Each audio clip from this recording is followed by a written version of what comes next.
I'm Lillian Chin, Director of Client Partnerships at La Trobe Financial. In this month's update, you will hear from a number of senior leaders within La Trobe Financial providing an economic update, the CIO office update, and developments within the property market. After the economic rebound following COVID, we entered 2022 in really good shape. Of course, it continues to be an extraordinary time for investors, the economy, and the community as a whole. We will start with a look at the Australian macroeconomic environment.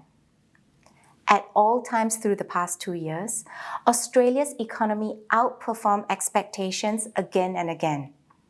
As we move further into 2022, the Australian economy continues to perform strongly, even against a backdrop of residual pandemic risk. Across all key economic drivers, there is a consensus of strong predictions in the coming 2 years. Unemployment, initially predicted to rise into double digits, fell to just 4% in February and expected to fall further. Participation rates are high, which indicates that we are getting towards full employment, and underemployment has continued to fall, reaching a 10-year low of 6.6% in December 2021. An amazing outcome 2 years into a global pandemic event. December quarter GDP figures saw consumers leaning in.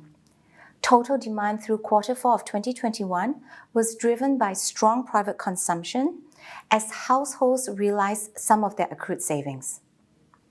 Household savings continue to be above the long-term average and provide households and the economy with a buffer against ongoing volatility. After prolonged lockdowns and the recent impact of Omicron, the economy is still forecasted to grow in 2022 by between 3.5% and 5.5%, an amazing outcome towards the conclusion of a global pandemic. Of course, there will be pockets of softness, and we will continue to see volatility across the market in the period ahead. The surging price of commodities, including oil, has been a feature of markets throughout the economic rebound post-COVID, and has been further exacerbated following the invasion of Ukraine. Noting Australia's position as a net exporter of raw material, this is an additional economic tailwind, as the increase in price of commodity benefits Australia's terms of trade. At this moment, it is worth noting that Australia's economy still has significant dry powder to protect against any adverse conditions and volatility. I will now pass to Troy Stratton, our Deputy Chief Investment Officer, for an overview of specific economic drivers with our CIO office update. Thank you, Lillian, and hello all. In this month's update, it gives me great pleasure to inform you of an exciting new chapter in the La Trobe Financial story. On 19th of March, Brookfield, a global alternative asset manager, announced that it had agreed to acquire the La Trobe Financial group of companies. This transaction is expected to be finalised in mid-2022.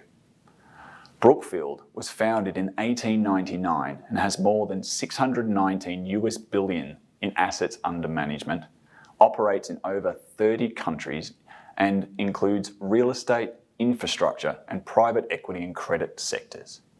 It owns and operates long-life assets and businesses like La Trobe Financial, and is listed on the New York and Toronto stock exchanges. So it is truly one of the world's most respected investors. So why is Brookfield interested in La Trobe Financial? For much of the same reasons as all of you are.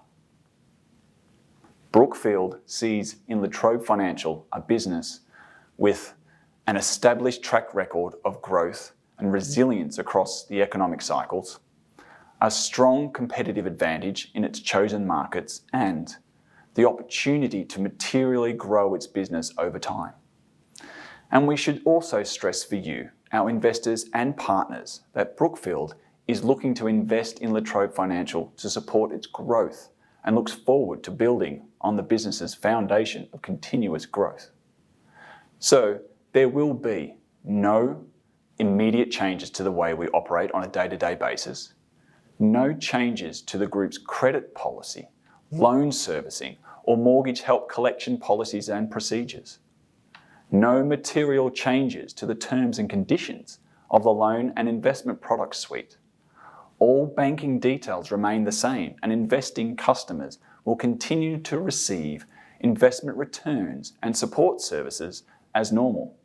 And no change to the La Trobe Financial branding in the market. La Trobe Financial, in partnership with Brookfield, will continue to innovate and develop without ever losing sight of our fundamental priority, to be an excellent steward of investor capital. As part of this transition, we will be activating our long-planned CEO succession strategy. Chris Andrews, who you all know well as our current Deputy CEO and long-serving CIO, with 16 years of service to the business, will succeed Greg O'Neill as CEO. Chris will be speaking to you all via this update in coming months. For your investments team, these changes energise and excite us as we look forward to the next decade.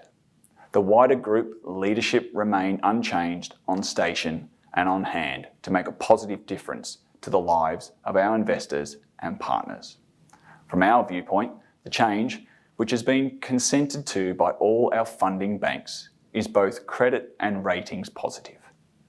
We look forward to your continued support of our business as we go forward with such a substantial and dynamic shareholder in Brookfield. Now let me begin with a CIO office update with inflation, which is one of the most talked about features of the global market right now.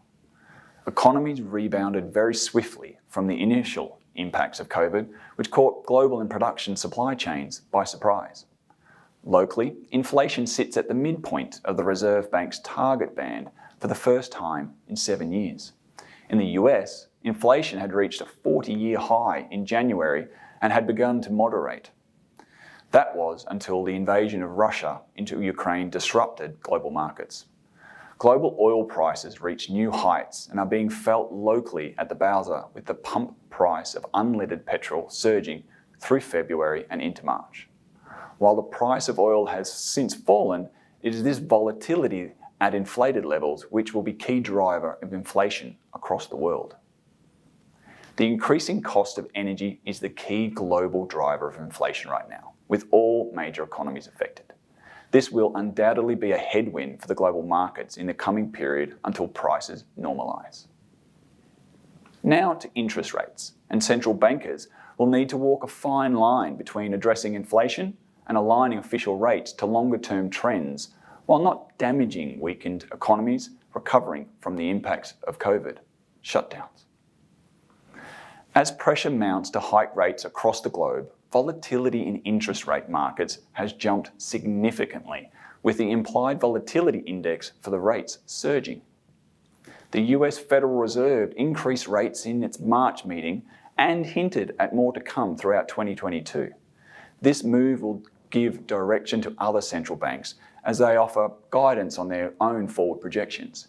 It also allows other economies, such as ours, to increase rates without being out of step with the market.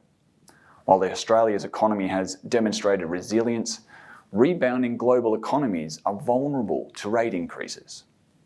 Global debt loads and asset price magnify the likely impact of any increase in rates. Central banks, including the RBA, are possibly range-bound, even to the medium-term rate settings, suggesting lower for longer to remain the theme. Which is not to say that market interest rates will maintain ultra-low settings. Fixed loan rates have been steadily increasing for 2 quarters, and increased pricing of RMBS placements will put further pressure on rates. So, while the RBA intends to be patient until it is convinced inflation, wage growth and unemployment are sustainably within their target ranges, it may not be able to wait much longer. We now move to the portfolio update, and the credit fund has continued its strong performance, servicing circa 73,000 investors both directly and through financial advisors. At 28th of February, the credit fund now holds some $7.38 billion in assets under management. Each of our portfolio accounts again recorded benchmark outperformance, demonstrating their value as the quality source of low volatility variable income. As Deputy Chief Investment Officer, I'm pleased to also confirm that asset quality remains high. The impact of Omicron was not felt in our portfolios, with borrower pandemic hardship relief at just 0.1% of the portfolio holdings. Arrears too fell to just 2.5% across the entire credit fund at the end of February, a healthy position we are eminently comfortable with. I'll now hand over to Amanda Lambert, our National Distribution Manager, to discuss the residential property market and market lending volumes. Thank you, Troy, and hello all. It is moderation, not capitulation in the market, as the surge felt through 2021 cools. The market is still supported by low unemployment, historically low interest rates, and strong household balance sheets. Demand still outruns supply, seeing residential property prices rise nationally 0.6% in February 2022. Market headwinds of low population growth, increased fixed lending rates, and changes to bank lending conditions are being felt, and the average rate of growth has been moderating now for 6 months. In November, the monthly print was 1.3%, which is still strong. In December, it was 1.3%. In January, it surprised many by still growing 1.1%. The recent release of February data showed prices neutral in Melbourne and going slightly negative in Sydney for the first time in 17 months. New dwelling approvals jumped through 2021, which will have a moderating effect as a wave of new stock eventually enters the market. The total impact will depend on rebound of population growth and the broader economic rebound post-lockdowns.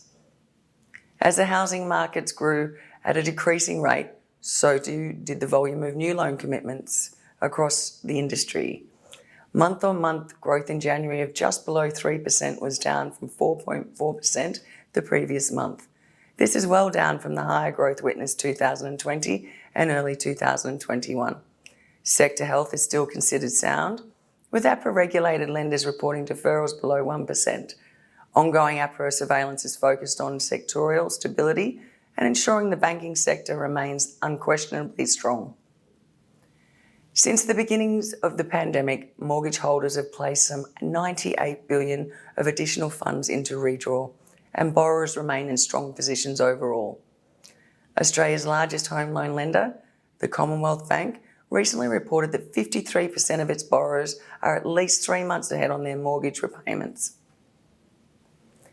We conclude our March investor call noting a strong start to the 2022 calendar year.